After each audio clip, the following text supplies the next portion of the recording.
આજરોજ મકર સંક્રાંતિના દિવસે તળાજાની માર્કેટના પ્રશ્નોને લઈને તળાજાના ધારાસભ્ય શ્રી ગૌતમભાઈ ચૌહાણ, તળાજા નગરપાલિકાના પ્રમુખ શ્રી હેતલબેન રાઠોડ, ભાજપ પ્રમુખ આઈ.કે. વાળા તેમજ તમામ ચેરમેનોની રૂબરૂમાં તળાજા નગરપાલિકાના વિરોધ પક્ષના નેતા ઇરશાદભાઈ મલિકવાડીવાળાએ તળાજાના માર્કેટવાળાના પડદા બાંધવાના મુદ્દે ચર્ચા કરી હતી અને સાથોસાથ જે માફ કરીને પટ્ટા મારવાના તે પણ વહેલા મારી આપવામાં આવે અને પડદા બાંધવાની વહેલા મંજૂરી આપવાનું કહ્યું હતું અને જે લોકોના શાક બકાલાનો બગાડ થાય છે તે લોકો હેરાન થાય છે તેમાં રાહત મળે અને લોકોને પણ રાહત મળે તેમ ઇરશાદભાઈ વાડીવાળાએ કહ્યું હતું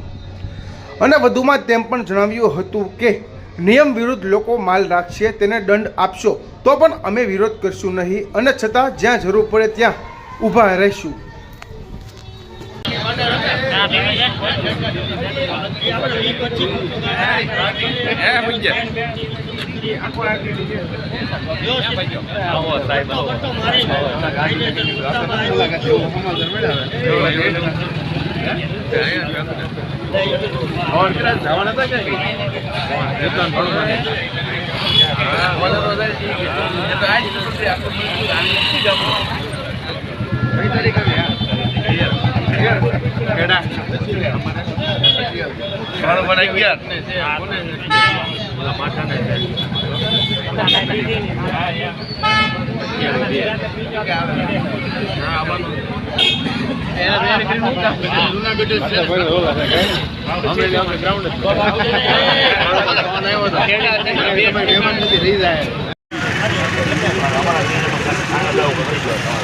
છાયો થઈ જાય તો 25 ફૂટ ઉપર જાય નેટ બાંધવાની વાત છે।